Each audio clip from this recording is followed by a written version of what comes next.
Sortie fraîchement de l'université, Ling Yitong, âgée de 24 ans, adore faire des achats. Mais elle déclare qu'elle est généralement endettée en fin de mois après avoir dépensé à tout va grâce à 2 cartes de crédit et des fournisseurs de crédit virtuels. J'utilise principalement ma carte de crédit pour toutes mes dépenses que je n'ai pas réglées avant le mois suivant. Ling Yitong travaille dans une agence des sports de Beijing. C'est son premier emploi et elle estime bien gagner sa vie. La façon dont je perçois mes dépenses est bien différente de mes parents. Ils vivaient une vie plus frugale. Mais je pense qu'être capable de dépenser aide à améliorer la qualité de vie, en particulier si vous avez de l'argent à votre disponibilité.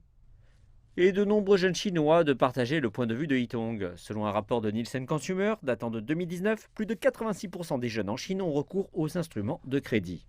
La génération post-1990 et post-2000 est une génération d'acheteurs plus impulsifs car la majorité d'entre eux sont les seuls enfants de la famille.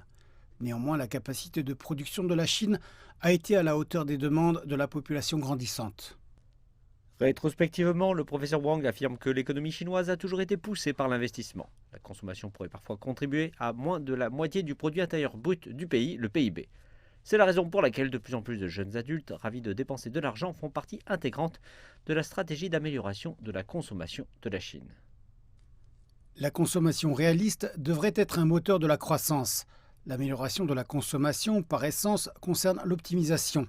Cela a trait à l'efficacité et l'utilisation raisonnable des ressources et la fabrication de produits qualitatifs plutôt que de produits de médiocre qualité. Aux côtés d'une distribution plus efficace des ressources, certains experts estiment que les dépenses domestiques vont pousser l'économie et ce, pour le meilleur. Mais pour que l'amélioration de la consommation en Chine fonctionne en pratique, les gens ont besoin de faire preuve de rationalité et de penser à 2 fois avant de dépenser leur argent, en particulier s'agissant du crédit.